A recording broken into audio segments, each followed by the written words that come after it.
प्रेम से कहो श्री कृष्ण चैतन्य प्रभु नित्यानंद श्री अद्वैत गदाधर शिवपति गौर भक्तवृंद की श्री श्री राधा कृष्ण गोप गोपीनाथ श्याम कुंड राधा कुंड गिरि गोवर्धन की गंगा माई यमुना माई की भक्ति देवी तुलसी देवी की कलियुग पावन श्री हरिनाम संकीर्तन की द्वारका मथुरापुरी धाम की मायापुर नवद्वीप धाम की पुरुषोत्तम क्षेत्र श्री जगन्नाथपुरी धाम की शिल प्रभुपाद ट्रांसेंडेंटल बुक डिस्ट्रीब्यूशन की निताय गौरव प्रेमानंदे All glories to assemble devotees.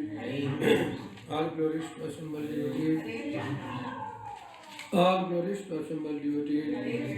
All glories to Sri Guru and Sri Gauranga. Om Namo Bhagavate Vasudevaya. Om Namo Bhagavate Vasudevaya. Om Namo Bhagavate Vasudevaya. Om Namo Bhagavate Vasudevaya.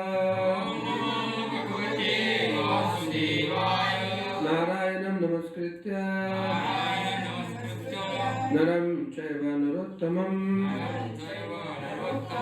Devim Saraswatim Vyasam Tato Jayamudiraye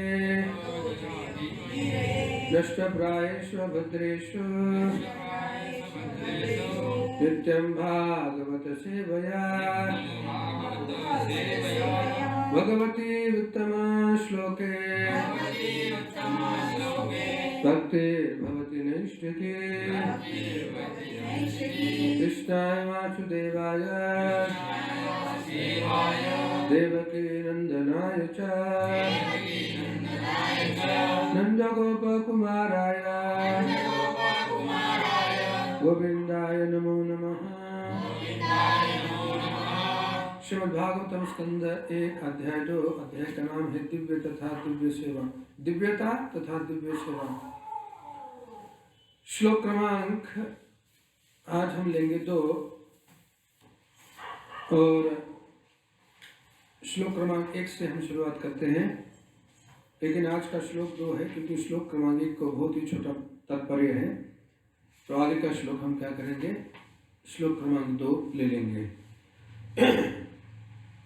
व्यासवाच इति संप्रश्नतो संप्रश्न संमृष्टो विप्राणां रोमहर्षणा प्रतिपूज्य वचस्तेषां प्रवक्तुम् उपचक्रमे। तो रोमहर्षण अर्थ और तात्पर्य, रोमहर्षण के पुत्र उग्रश्रवा सुत गोस्वामी ने ब्राह्मणों के सम्यक प्रश्नों को पूर्णतः प्रसन्न होकर उन्हें धन्यवाद दिया और वे उत्तर देने का प्रयास करने लगे। तात्पर्य नैमिषारण्य के मुनियों ने सुत गोस्वामी के 6 प्रश्न पूछे और अब वे एक एक करके उनका उत्तर दे रहे हैं। तो आज हम दूसरा श्लोक लेंगे। सुतवाच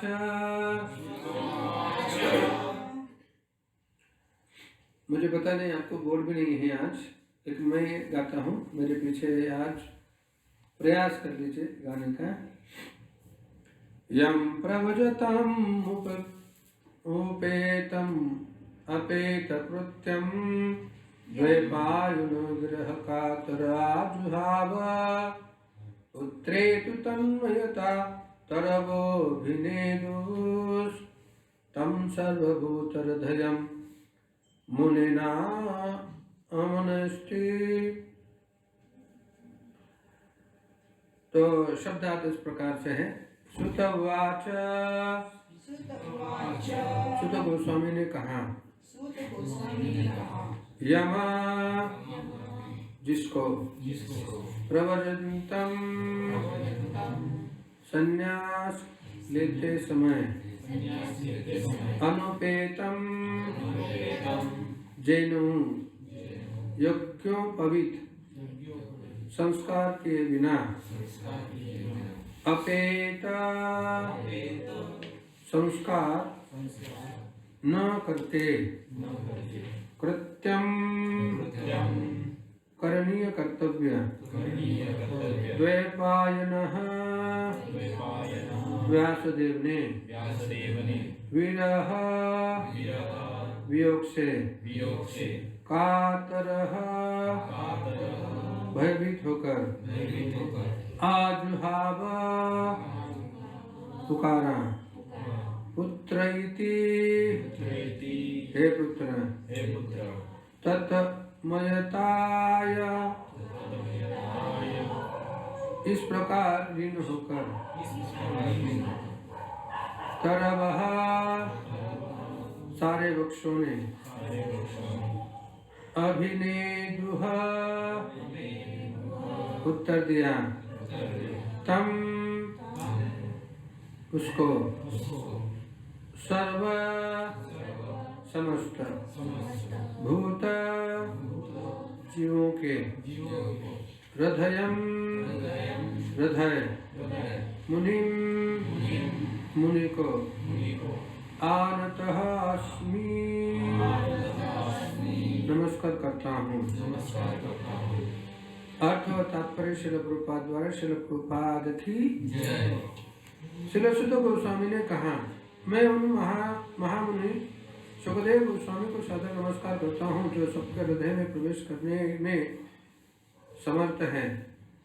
जब वे योग्य पावी संस्कार अथवा उच्च जातियों द्वारा किए जाने वाले अनुष्ठानों को संपन्न किनेबियां संन्यास ग्रहण करने चले गए तो उनके पिता व्यासदेव उनके वियोग के भय से आतुर होकर चिल्ला उठे, हे पुत्र, उस समय जो वैसी ही वियोग की भावना में लीन थे।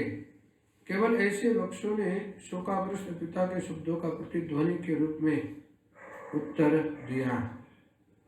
तात्पर्य, वर्ण तथा आश्रम प्रथा में अनुयायियों द्वारा पालन करने के लिए उनके कर्तव्य निर्दिष्ट किए गए हैं।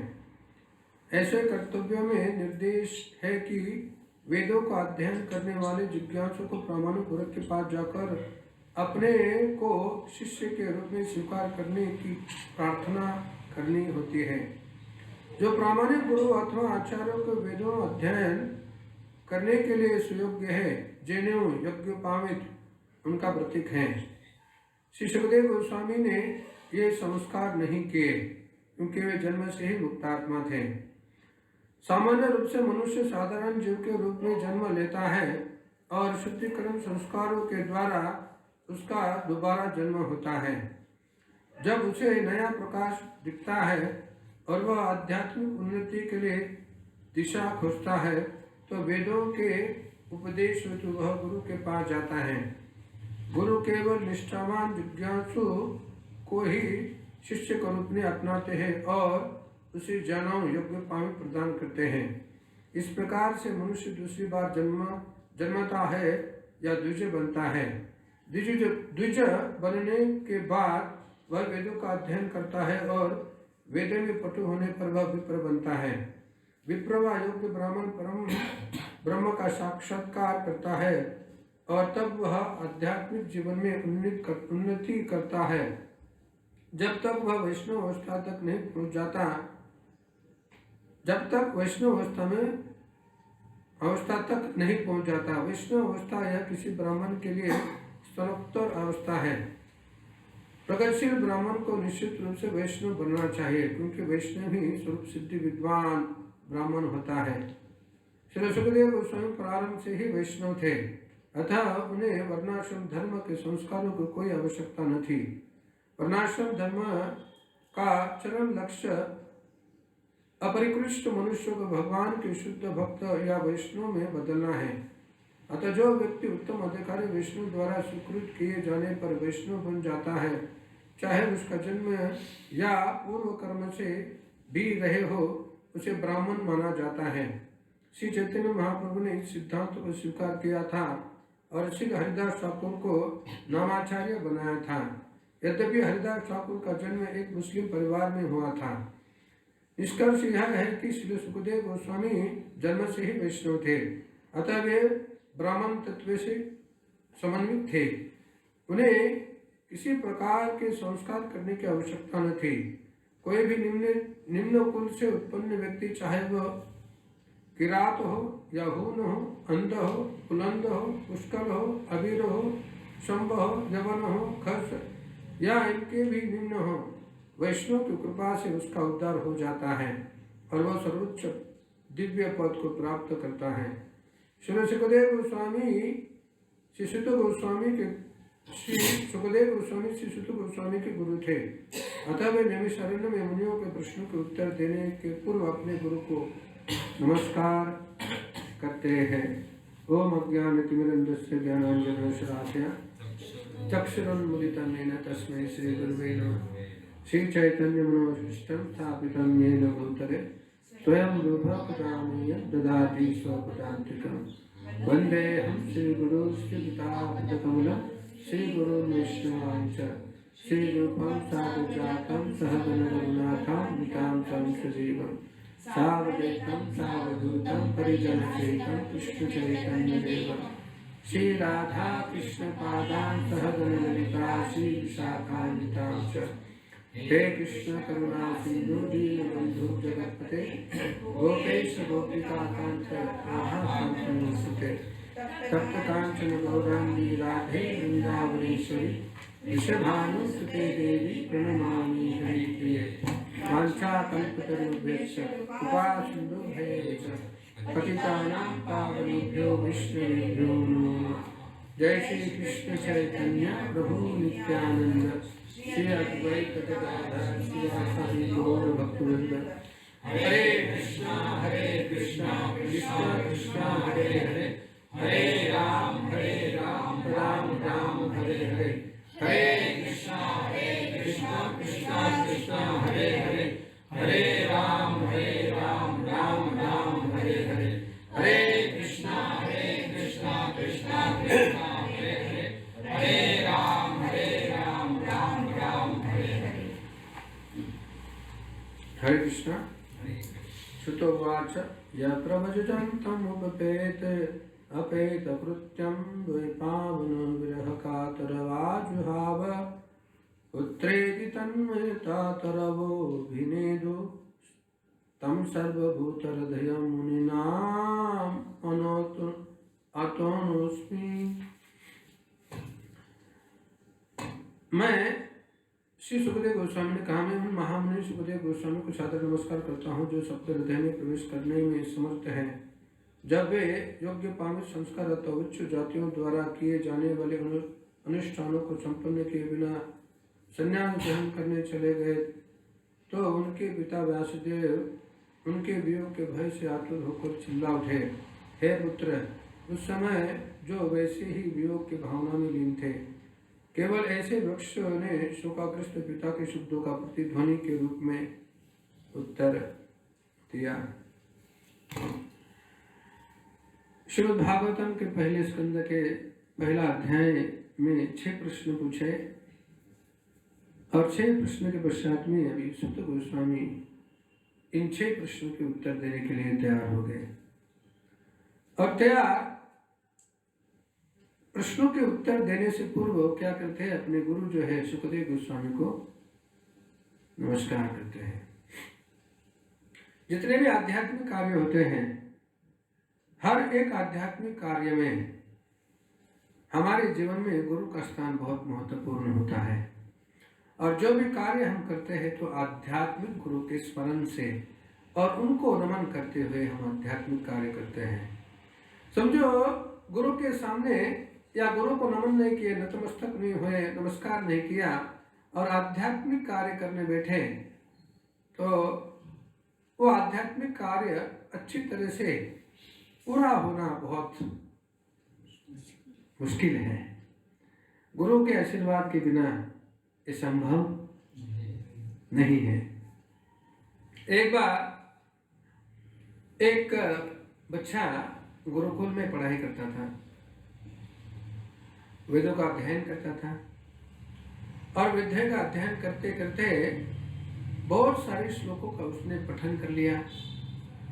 अभी पठन करने के बाद में एक दिन ऐसा आया कि गुरु ने उनको कहा कि आपने अभी लगभग सभी विद्या आपने अर्जन की है, तो आपकी अभी परीक्षा की घड़ी है।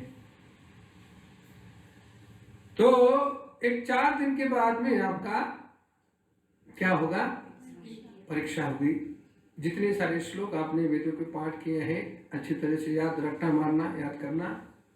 आपका 4 दिन के बाद में क्या होगा, परीक्षा हो जाएगी। और 4 दिन के बाद में ये शिष्य तैयार हो गया और तैयार होने के पश्चात में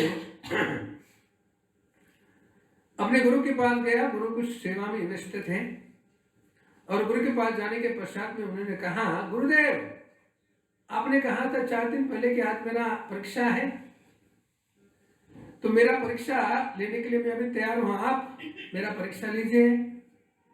तो गुरु ने कहा, देखो बेटा मैं अभी क्या हूं, मैं सेवा में कुछ व्यस्त हूं। हमारे आश्रम से पीछे एक पीपल का पेड़ है, उस पीपल के पेड़ के पीछे जाओ और जितने भी सारे श्लोक वेदों के आपने याद किए हैं उस श्लोकों का उच्चारण करना आरंभ कर दो। जितनी गलतियां आप करोगे उतने पीपल के पत्ते के पेड़, मुझे पीपल का जो पेड़ है उसके जो पत्ते हैं गिरना आरंभ हो जाएंगे। समझा, आपने एक गलती कर दी तो एक पत्ता गिरेगा, दूसरी गलती कर दी दूसरा पत्ता गिरेगा, तीसरी गलती कर दी तीसरा पत्ता गिरेगा। तो इस प्रकार से जितनी सारी गलतियां आप करोगे उतने सारे उस पीपल के जो पत्ते के जो पेड़ के जो पत्ते हैं नीचे गिर जाएंगे। तो शिष्य बहुत खुश हो गया और उस पीपल के पत्ते के पास गया और श्लोकों का उच्चारण करना आरंभ कर दिया। और जैसे ही उसने श्लोकों का उच्चारण करना आरंभ कर दिया, पीपल के पेड़ के जितने सारे पत्ते थे वो सब नीचे गिर गए। और जैसे ही सब पत्ते नीचे गिर गए तो शिष्य बहुत क्या हो गया, डर गया और गुरु के पास जोड़ के आके क्या करने लगा, जाके गिड़गिड़ाने लगा कि मैंने श्लोकों का उच्चारण करा शुरू भी नहीं किया। तो ये जो पीपल के पेड़ के सभी जितने सारे पत्ते थे सब पत्ते क्या हो गए, नीचे गिर गए। अच्छा, ये उच्चारण करने से पहले ही हो, मैंने उच्चारण शुरू किया था तभी क्या हो गया, सब पेड़ के पत्ते क्या हो गए, नीचे गिर गए। तो गुरु ने पूछा कि तुमने जो है श्लोकों का उच्चारण आरंभ कैसे किया। तो उन्होंने कहा कि मैंने जो वेदों का जो स्टार्ट का जो श्लोक है यानी शुरू का जो श्लोक है वहां से मैंने क्या कर दिया, आरंभ कर दिया। और गुरु ने कहा आपने यहाँ पे आपने गलती कर दी। आध्यात्मिक कार्य जो भी कुछ कार्य करना है तो गुरु के नमस्कार से, गुरु को प्रणाम करते हुए करना है। अभी जाओ दूसरा पीपल का जो पत्ता है उसके पेड़ के नीचे जाओ और श्लोकों का उच्चारण करना आरंभ करो, पहले गुरु को नमस्कार करो। इसलिए श्रीमद् भागवतम हो, चैतन्य चरितामृत हो, कोई भी ग्रंथ में श्रील प्रभुपाद ने भी श्रीमद् भगवद गीता के आगे आपने क्या किया है, मंगलाचरण लिखा हुआ है। क्यों? क्योंकि हमारे गुरु महाराज, हमारे सब आचार्य, परंपरा, श्री कृष्ण भगवान, उनके आशीर्वाद लेना बहुत महत्वपूर्ण है। जब हम कोई घर में कोई अनुष्ठान करते हैं, बड़ा कार्य करते हैं, तो पहले क्या करते हैं, जैसे घर में प्रवेश करना है, वास्तु बनाए हैं हमने, कुछ घर बनाया, नया घर है, तो पहले क्या करते हैं, हम भगवान की सेवा करते हैं या भगवान की पूजा अर्चना करते हैं। किसके लिए? भगवान से परमिशन मांगने के लिए कि हम इस घर में अभी प्रवेश करने जा रहे हैं, आपका आशीर्वाद बरकरार रखें। तो उसी प्रकार से चैतन्य चरितामृत का शुरू से है और अभी शुरुआत होने वाली है। तो आप कृष्णदास कविराज गोस्वामी श्लोकों में लिखते हैं, ग्रंथ आरंभ करी मंगलाचरण। तो कृष्णदास कविराज गोस्वामी कहते हैं ग्रंथ को आरंभ करने से पहले, मतलब ये चैतन्य चरितामृत जो ग्रंथ है उसको लिखने से पहले ग्रंथ आरंभ करी मंगलाचरण, और क्या कहते हैं, मंगलाचरण कहते हैं। मंगलाचरण मतलब अपने जितने भी सारे प्रीडिसेसर्स है, आचार्य हैं, उनका क्या करते हैं, गुणगान करते हैं और उनको नमस्कार करते हैं। ग्रंथर आरंभ करी मंगलाचरण, गुरु वैष्णव भगवान तिनेर स्मरण। तो कृष्णदास कविराज गोस्वामी ग्रंथ लिखने से पहले नमस्कार किनको करते हैं? गुरु, वैष्णव और भगवान, इन तीनों को क्या करते हैं? नमस्कार करते हैं। आगे के श्लोक में कृष्णदास कविराज गोस्वामी कहते हैं, तीनर स्मरण होए विघ्न विनाशन, अनायास होए निज वांछित पुराण। तो कृष्णदास कविराज गोस्वामी लिखते हैं कि तीनों का स्मरण करने से, कौन तीनों? गुरु, वैष्णव और भगवान, ये तीनों का स्मरण करने से हमारे जीवन के जितने भी सारे विघ्न हैं उसका क्या होता है? विनाश होना चाहता है। तीनर स्मरण होए विघ्न विनाशन, अनायास होए निज वांछित पुराण।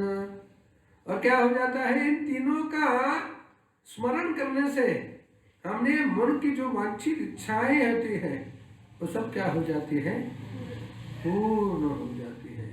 या ये जो तीन जो है व्यक्ति, गुरु, वैष्णव और भगवान, हमारी जितनी भी वांछित इच्छाएं उनको पूर्ण करने के लिए समक्ष है। इसलिए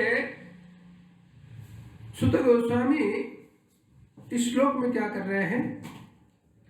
नमस्कार कर रहे हैं। और आगे के श्लोक में कृष्णदास कविराज गोस्वामी कहते हैं, से मंगलाचरण हो त्रिविध प्रकार, वस्तु निर्देश आशीर्वाद नमस्कार। तो मंगलाचरण तीन प्रकार का होता है। एक होता है वस्तु निर्देश, दूसरा होता है आशीर्वाद और तीसरा नमस्कार। तो ये तीन जो है, मतलब वस्तु निर्देश, विषय की व्याख्या, आशीर्वाद, वरदान देना, ये ग्रंथ पढ़ने से आपको क्या लाभ हो सकता है इसमें, और नमस्कार करना मतलब हमारे जो आचार्य है उनको क्या करना? वंदन करना, नमस्कार करना। ये जो सुत गोस्वामी अभी नैमिषारण्य में श्रीमद् भागवतम की कथा कहने से पहले शौनक आदि ऋषियों को क्या करते हैं? अपने गुरु जो है शुकदेव गोस्वामी, उनको नमस्कार करते हैं। रूप गोस्वामी भक्ति रसामृत सिंधु में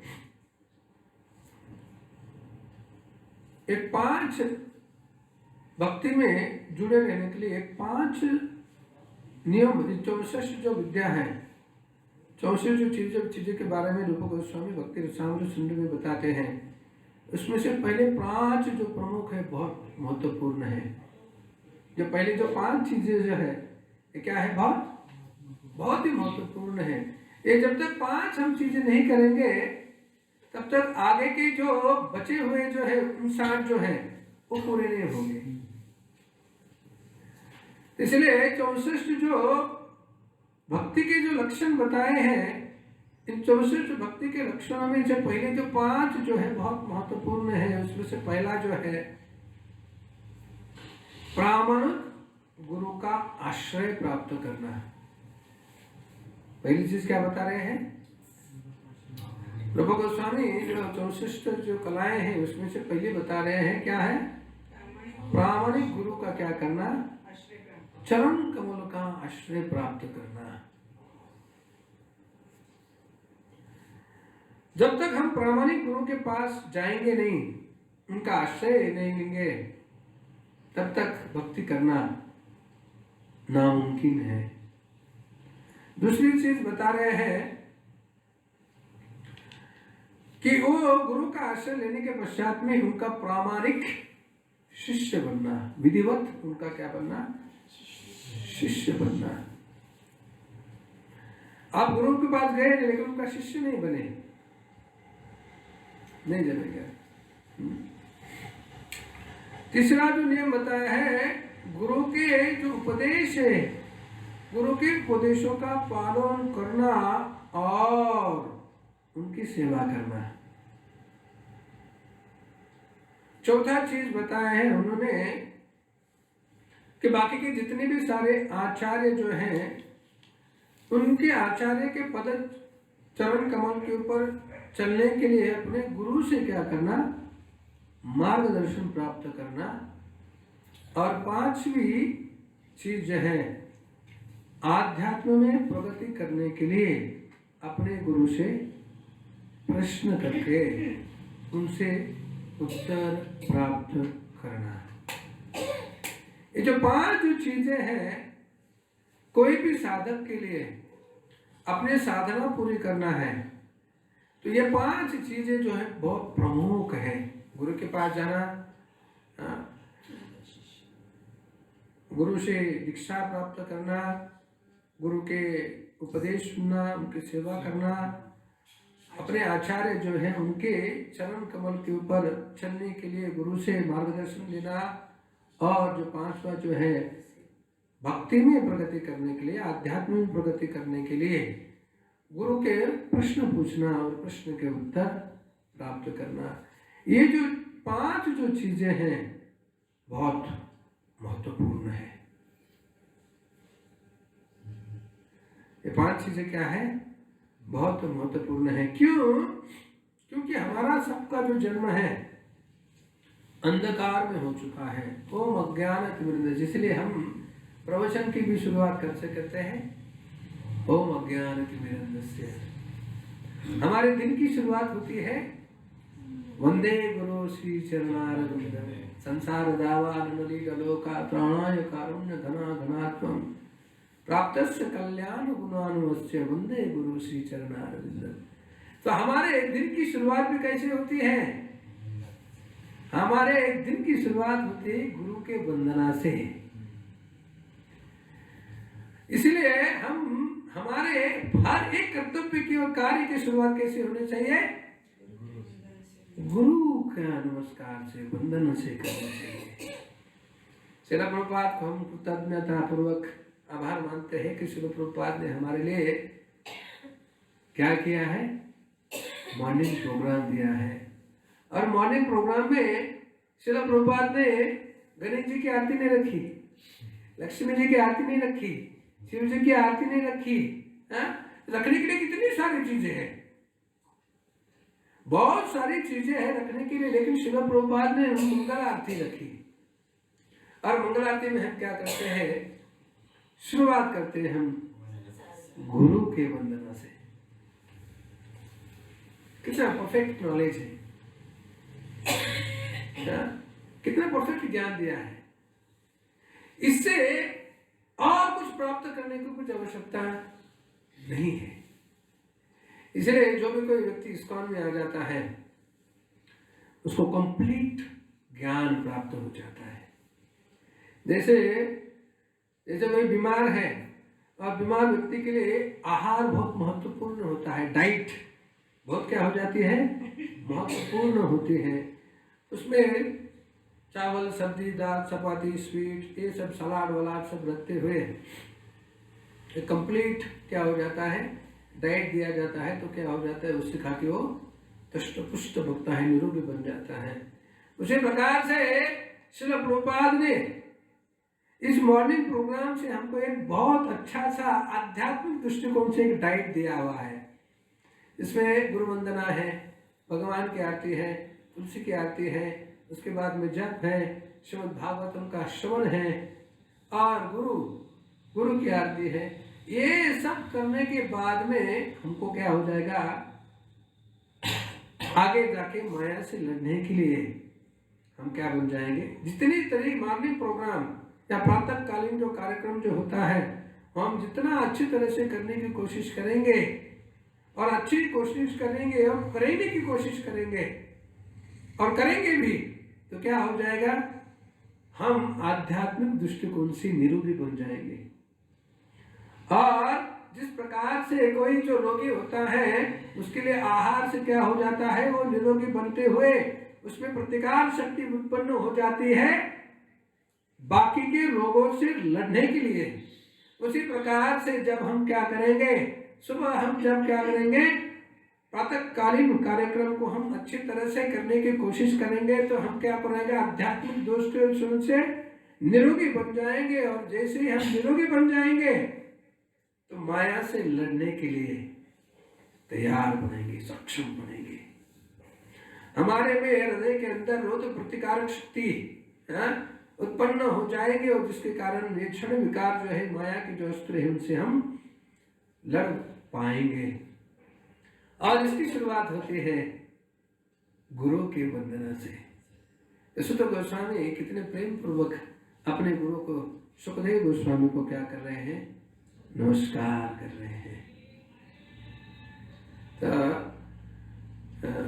आप सभी को विनती है कि गुरु का आश्रय प्राप्त करना बहुत महत्वपूर्ण है। और गुरु का आश्रय प्राप्त, ऐसा नहीं है कभी कभी बाहर जैसा नहीं है, बाहर के कई संप्रदाय जो होते हैं तो गुरु पूजा में ज्यादा नहीं होती है, या साल में एक बार गुरु के पास जाते हैं, व्यास पूजा के दिन, गुरु पूर्णिमा के दिन जाते हैं। और गुरु पूर्णिमा के दिन साल का एक बार ही उनको गुरु पूजा करते हैं। और जिनका भी जितना भी दक्षिणा है देते हैं और गुरु को कहते हैं बस अभी अगले गुरु पूर्णिमा को मिलेंगे और आपको प्रार्थना करेंगे।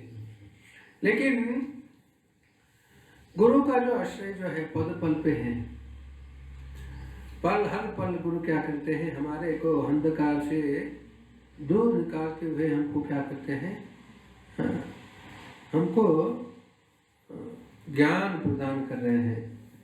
तो मैं आप सबको विनती करता हूँ कि जिस प्रकार से सुखदेव गोस्वामी, सुत गोस्वामी ने अपने गुरु को प्रणाम करते हुए श्रीमद् भागवतम का अगले श्लोक में भी वर्णन करते हैं गुरु के बारे में, और फिर क्या करते हैं, श्लोक क्रमांक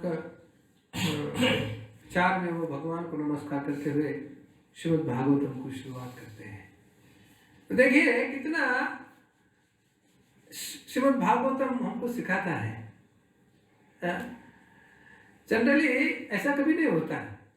हम कभी कभी कॉलेज में या स्कूल में पढ़े हैं, अभी एग्जाम देने आए हैं तो अपने गुरु को प्रणाम करो। कभी ऐसा कभी सिखाया हमको? कभी ऐसा सिखाया नहीं हमको। देखो हमने हमारे गुरु को इतने फर्स्ट स्टैंडर्ड से लेकर अपने जब मास्टर हो गया, पीएचडी कर रहे हैं, तो कितने सारे हमारे टीचर्स हो गए, और कभी एक बार हमने टीचर को प्रणाम कर दिया है एग्जाम के वक्त? सोचा है अभी? कभी एक बार भी नहीं है। मैंने तो नहीं किया, आपके बारे में मुझे ज्यादा कुछ पता नहीं है, उनको सिखाया नहीं किसी ने मुझे, और बताया भी नहीं कि नमस्कार करते हैं, प्रणाम करते हैं, गुरु को स्मरण करते हैं। और यहाँ पे श्रीमद् भागवतम के शुरू में ही क्या कर रहे हैं, सुत गोस्वामी अपने आचरण के द्वारा अपनों को सिखा रहे हैं क्या करना है, अपने गुरु का गुणगान करना उन्होंने आरंभ कर दिया है। और अभी श्रीमद् भागवतम के जितने भी सारे आप लोगों ने प्रश्न पूछे हैं, उनके उत्तर देने के लिए मैं क्या हूं, अभी उनका नमस्कार आशीर्वाद देते हुए शुरू कर देता हूं।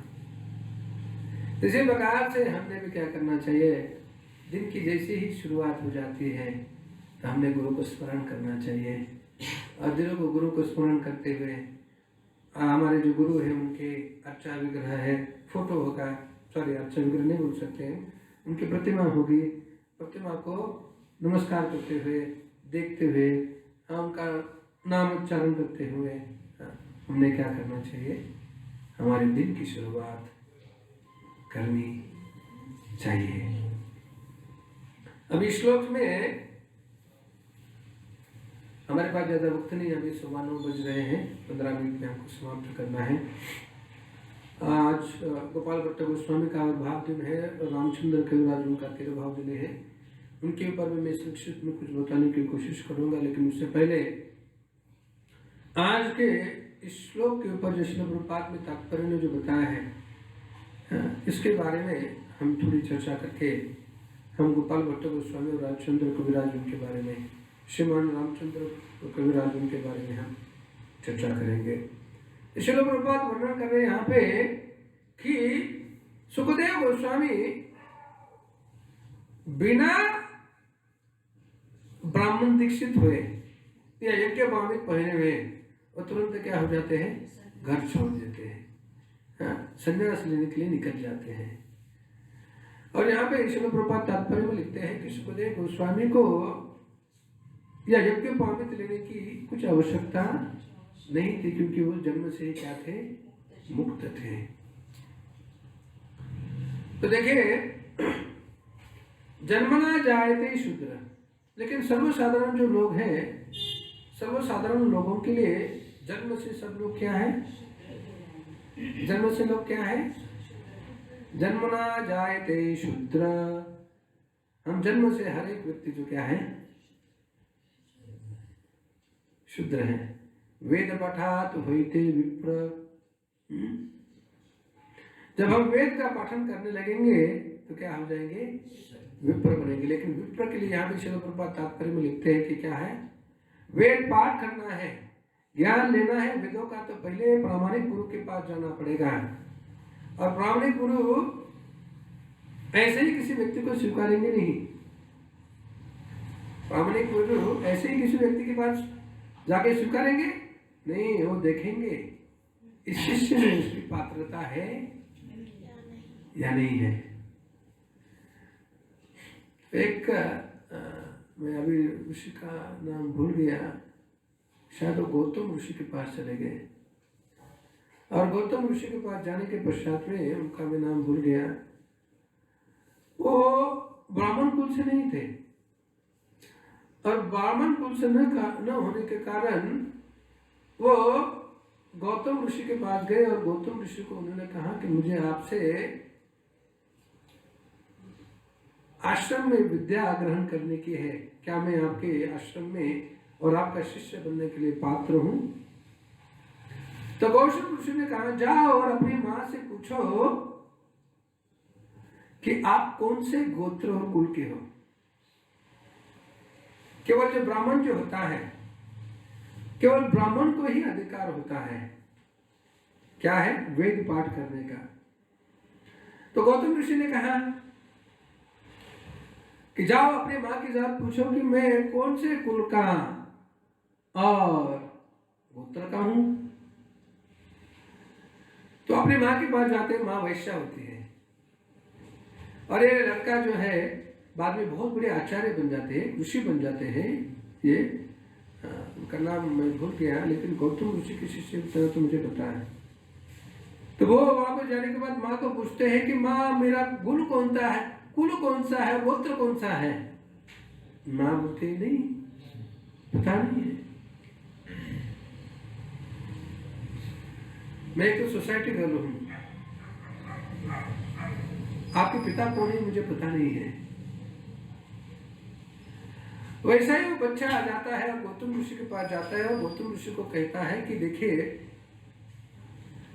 मेरी माँ ने कहा है मुझे कि मैं एक वैश्य हूँ, और इसके कारण मेरे जो पिता कौन है मुझे पता नहीं है, और पिता न मालूम होने के पश्चात में मेरा गोत्र और कुल क्या है मुझे पता नहीं है। तो तुरंत गौतम ऋषि क्या करते हैं, उनको अपना शिष्य स्वीकार करते हैं। क्यों स्वीकार करते हैं? क्योंकि शिष्य का सबसे बड़ा गुण होता है प्रामाणिक होना। शिष्य का सबसे बड़ा गुण क्या होता है? प्रामाणिक होना बहुत महत्वपूर्ण होता है। तुरंत गौतम ऋषि ने उनको स्वीकार करके उन्होंने अपने आश्रम में विद्या देना उनको आरंभ कर दिया। इसलिए सबसे महत्वपूर्ण चीज जो है, एक प्रामाणिक गुरु के पास जाने के पश्चात में उनको याचना करना है। क्या याचना करना है? शिष्य बनाने की याचना, स्वीकार करने की याचना। मुझे शिष्य बन के स्वीकार करने की क्या करना है? याचना करना है। लेकिन शिष्य हम ऐसे ही जाएंगे तो स्वीकार करेंगे?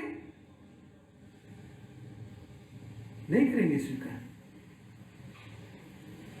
जैसे परशुराम के पास गए थे कर्ण। कर्ण इतना महादानी व्यक्ति, लेकिन परशुराम ने उनको जाके पूछा आप कौन से कुल से हो? पहले तो परशुराम कर्ण को देखा जाए तो ना वो क्षत्रिय थे ना वो ब्राह्मण थे, वो सूत पुत्र थे, सूत पुत्र थे। तो कर्ण को पता था कि मैं अभी कहूंगा कि मैं सूत पुत्र हूं तो परशुराम मुझे ब्रह्मास्त्र चलाने की विद्या नहीं सिखाएंगे। तो उन्होंने कहा कि मैं क्या हूं? ब्राह्मण पुत्र हूं।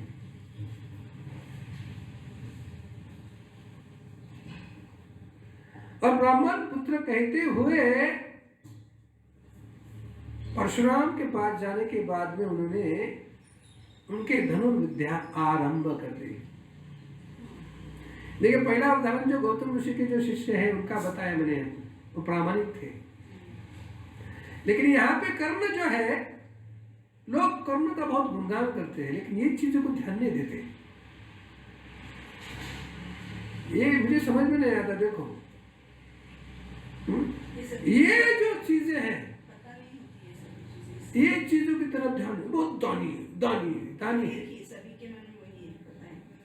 लेकिन ये नहीं सोचते हुए कि अरे झूठा बोला है, वो झूठा है,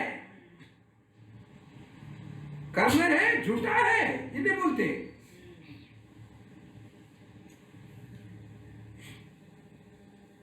तो क्या करना है? प्रामाणिक रहना है। जन्मना जायते शूद्र संस्कारात् ह्वेते जुज वेद पठात् ह्वेते विप्र ब्रह्म जानाति इति ब्राह्मण।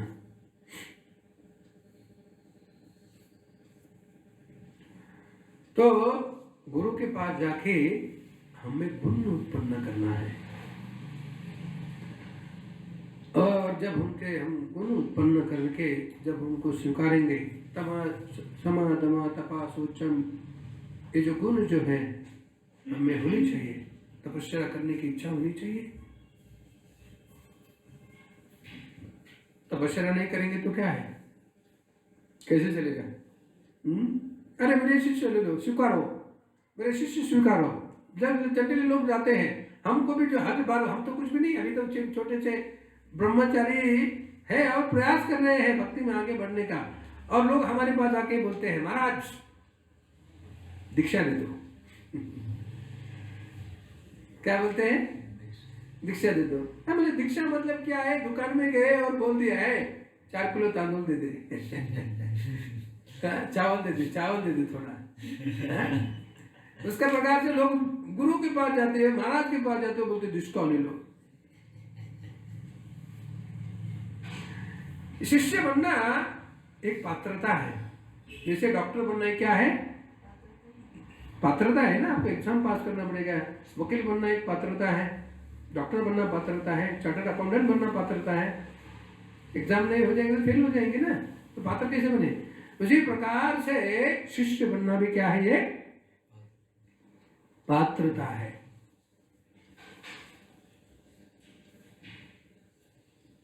और जब तक हम पात्र नहीं बनेंगे तब तक शिष्य बनने के लायक नहीं रहेंगे।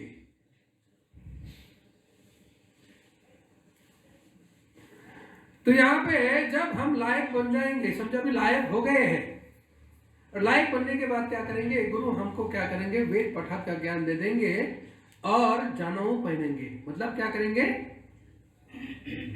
ब्राह्मण थ्रेड जो होता है, जनेऊ पहनेंगे। मतलब ये जनेऊ पहनने का मतलब क्या हो गया? अभी हम वेद पाठ करने के लिए, शास्त्र का अध्ययन करने के लिए हम अभी पात्र बन गए हैं। और ऐसे जैसे बन जाएंगे तो हम द्विज बन जाएंगे। लेकिन देखो, श्रील प्रभुपाद तात्पर्य में लिखते हैं, श्रील प्रभुपाद क्या करते हैं? तात्पर्य में देखते हैं। और जैसे ये पात्र बन जाए तो हम विप्र बन जाएंगे। वेद पदार्थ का ज्ञान प्राप्त करने के बाद में क्या हो जाएंगे?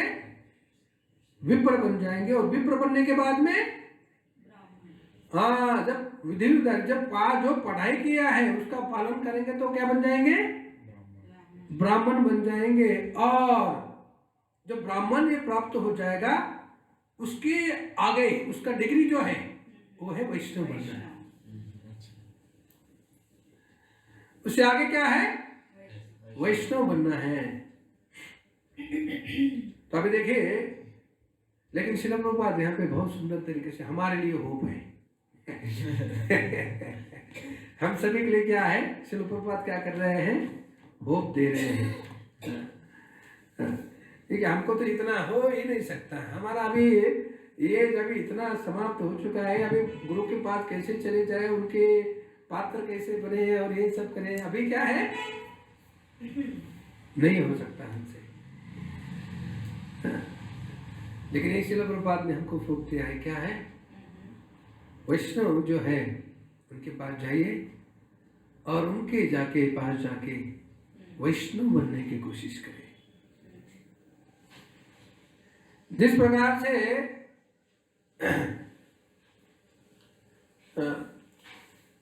पारस के पास कोई व्यक्ति लोहा जब आ जाता है, तो जब पारस के पास एक लोहा आ जाता है तो लोहा क्या करता है? सॉरी, वो पारस क्या करता है? लोहे को सोना बना देता है।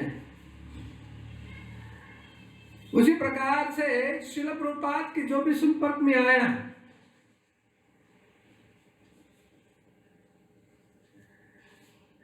लेकिन जैसे ही जो महान वैष्णव के कोई संपर्क में आ जाता है, पारस के संपर्क में लोहा आने से सोना बन जाता है, पारस नहीं बनता है।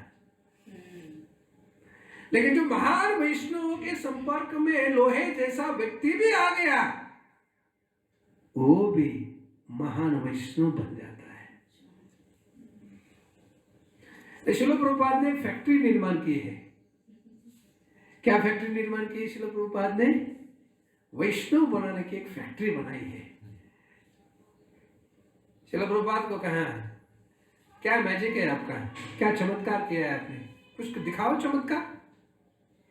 कोई बुखार निकालते हैं हाथ से कोई राख निकालते हैं अपने हाथ से, ऐसा ऐसा करते हैं। तुरंत हाथ से क्या निकालते हैं? राख निकालते हैं, बुक्का निकालते हैं, कभी कभी अंगूठी निकालते हैं, कोई निकालते हैं, कोई कोई क्या करता है? पानी के ऊपर चलता है। तो श्रील प्रभुपाद कहते हैं, इस क्या चमत्कार है ये जो राख जो है, उस राख की कीमत कितनी है? राख ही है ना, राख, उसकी कीमत कितनी है? राख ही है। एक सोने की अंगूठी मैंने निकाल दी कुछ चमत्कार करके हाथ से, उस सोने के अंगूठी की कीमत कितनी है? दुकान में जाएंगे कोई 4, 5, 6, 7 हजार, 10 हजार, 15 हजार, 20 हजार, उससे भी ज्यादा नहीं होगी। मैक्सिमम 1 लाख रुपए। मतलब जो आपने जो चमत्कार करके कुछ दिखाया उसकी कीमत कितनी होगी? 1 लाख रुपए होगी, मैक्सिमम हो गया। तो हमने तो कभी मौका नहीं आया, बचपन में कभी पहना था कि भगवान ने सोचा ये अंगूठी है, अलंकार जो आपकी अच्छा नहीं है। बचपन में लॉकेट, अंगूठी, ये सब पिताजी माताजी बहुत हट करते थे, पहनना है, अभी फेस्टिवल आया है, पहनना है, फेस्टिवल आया है। लेकिन पिताजी माताजी की जो इच्छा है, भगवान इच्छा करते हैं, नहीं नहीं नहीं, ये अलंकार तुमको शोभा नहीं देते। ये क्या है? ये लोहे के, ये मतलब क्या है? सोने के अलंकार, इसकी कीमत नहीं है। आप क्या करो? तुलसी के अलंकार पहनो, जो मुझे बहुत प्रिय है। ये जो सोने के अलंकार पहनने से आप भगवत धाम नहीं प्राप्त करोगे, लेकिन ये जो अलंकार जो है तुलसी का, ये पहन के आप मेरे धाम वापस आ जाओगे। ये जो तुलसी का अलंकार पहनने के बाद में कोई मारेगा नहीं, लेकिन सोने का अलंकार पहनने से आपको बेधड़क मार देगा। तो कितना अच्छा अलंकार है, देखो ये। हाँ?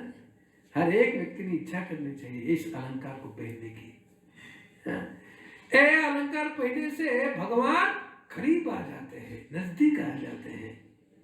सोने के अलंकार पहनने से भगवान दूर जाते हैं। क्यों? बहुत अहंकारी हो गया है क्या? बहुत सोने का अलंकार दिखा रहा है। तो मैंने बात बता दिया, वक्त समाप्त हो चुका है।